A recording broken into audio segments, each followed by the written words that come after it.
മലയാള സിനിമയുടെ മായാത്ത വാത്സല്യ ചിരി പ്രേക്ഷകർക്ക് നൽകിയ അമ്മ മുഖം. മലയാള സിനിമയിൽ അമ്മ എന്ന് ഓർക്കുമ്പോൾ ആദ്യം മനസ്സിൽ നിറയുന്ന മുഖം കവിയൂർ പൊന്നമ്മ. വെള്ളിത്തിരയിൽ പകരം വെക്കാനില്ലാത്ത ഈ അഭ്രകാവ്യത്തിന് നവരസങ്ങളില്ലാത്ത ലോകത്തേക്ക് വിട. 1958 അഭിനയത്തിന്റെ അരങ്ങിലേറിയ പൊന്നമ്മ 2021 വരെ നവരസങ്ങളുടെ ലോകത്ത് നിറസാന്നിധ്യമായി നിന്നു. ഏകദേശം 700ഓളം സിനിമകളിലും 30ഓളം ടെലിവിഷൻ സീരിയലുകളിലുമായി വേഷമിട്ടു.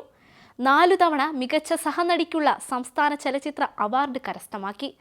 പുതിയ സിനിമക്കാർക്ക് തന്തയുമില്ല തള്ളയുമില്ല എന്ന നിരീക്ഷണവുമായി ആദ്യം രംഗത്തു വന്ന മുതിർന്ന അഭിനേത്രി. മാറിയ മലയാള സിനിമയിൽ അച്ഛനമ്മ വേഷങ്ങൾ ഇല്ലാതായതിനെക്കുറിച്ചായിരുന്നു അവരുടെ പരിഭവം. സിനിമാ സാങ്കേതിക പ്രവർത്തകരുടെ സംഘടനയായ മാക്ടയുടെ വാർഷിക സമ്മേളന വേദികളിലൊന്നിലായിരുന്നു ആരെയും അമ്പരിപ്പിച്ച ഈ പ്രതികരണം നടത്തിയത്. പിന്നീട് വ്യക്തമാക്കുകയായിരുന്നു.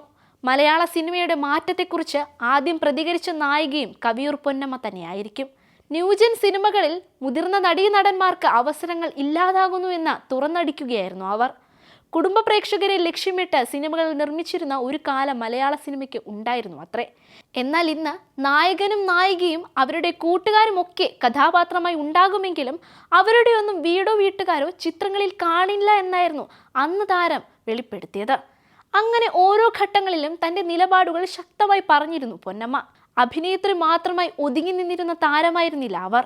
1958 പ്രതിഭ ആർട്സിനു വേണ്ടി തോപ്പിൽ ഭാസി സംവിധാനം ചെയ്ത മൂലധനം എന്ന നാടകത്തിൽ പാടി അഭിനയിച്ചാണ് അരങ്ങിലേക്ക് എത്തുന്നത്. 12-ാം വയസ്സ് മുതൽ നാടകങ്ങളിൽ പാടി തിമിർത്ത പൊന്നമ്മ നിരവധി ഗാനങ്ങളുടെ പിന്നണി ഗായികയും പ്രവർത്തിച്ചിരുന്നു. കുട്ടിക്കാലം മുതൽ സംഗീതം പഠിച്ച ഈ മഹാനടിയുടെ യഥാർത്ഥ ആഗ്രഹം MS സുബ്ബലക്ഷ്മിയെ പോലെ ലോകമറിയുന്ന ഒരു ഗായികയായി മാറണമെന്നതായിരുന്നു. ആദ്യമായി പാടിയത് തോപ്പിൽ ഭാസിയുടെ മൂലധനത്തിൽ. എന്നാൽ തനിക്കായി കരുതി വെച്ചിരുന്നത് ഛായങ്ങളുടെ ലോകമായ വെള്ളിത്തിരയായിരുന്നു. അതേ മൂലധനം എന്ന നാടകത്തിൽ നായികയെ കിട്ടാതെ വന്നപ്പോൾ നായികയെ അഭിനയത്തിലേക്ക് എത്തി. അങ്ങനെ പതിയെ ചലച്ചിത്രത്തിലേക്കും. 6 പതിറ്റാണ്ടുകളിലായി മലയാള സിനിമയുടെ കൂടെ തന്നെ നിന്നു ഈ അമ്മ.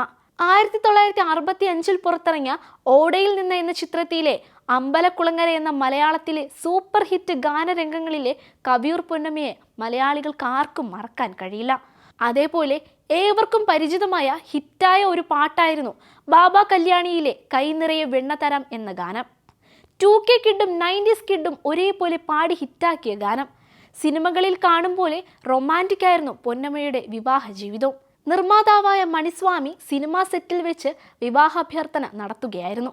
1969 അവർ വിവാഹിതരായി. ഏതാനും വർഷങ്ങൾക്ക് ശേഷം മണിസ്വാമിയും കവിയൂർ പൊന്നമ്മയും വേർപിരിഞ്ഞുവെങ്കിലും വാർദ്ധക്യത്തിൽ മണിസ്വാമി രോഗബാധിതനായപ്പോൾ അദ്ദേഹത്തിന്റെ മരണം വരെ കവിയൂർ പൊന്നമ്മയാണ് പരിചരിച്ചത്. എന്നിട്ടും അഭിനയമോഹം കൈവിട്ടില്ല. മോഹൻലാലിന്റെ അമ്മയായപ്പോഴാണ് പ്രേക്ഷകർ ഏറെ ഇഷ്ടപ്പെട്ടത്. ലാലും പൊന്നമ്മയും രൂപസാമ്യത്താൽ അലിഞ്ഞു ചേർന്ന അഭിനയം കൊണ്ട് തിരശീലയിൽ അമ്മയും മകനുമായി പകർന്നാടിയപ്പോൾ മലയാളികൾ മനസ്സറിഞ്ഞ് സ്വീകരിച്ചു. അവരെ ലാലിന്റെ ശരിക്കുമുള്ള അമ്മയായി തെറ്റിദ്ധരിച്ചവരും ഏറെയായിരുന്നു. കിരീടം, ചെങ്കോൽ, ഹിസ് ഹൈനസ് അബ്ദുള്ള, ഭരതം എന്നീ സിനിമകളിൽ അമ്മയും മകനായും വിസ്മയിപ്പിച്ചു രണ്ടാളും. അഭിനയ അരങ്ങ് ആരംഭിച്ച് 6 പതിറ്റാണ്ടുകൾക്കിപ്പുറം അർബുദത്തെ തുടർന്ന് വെള്ളിത്തിരിൽ നിന്നും മായുകയാണെങ്കിലും മലയാളി മനസ്സിൽ നിന്നും മായുന്നില്ല ഈ വാത്സല്യച്ചിരി.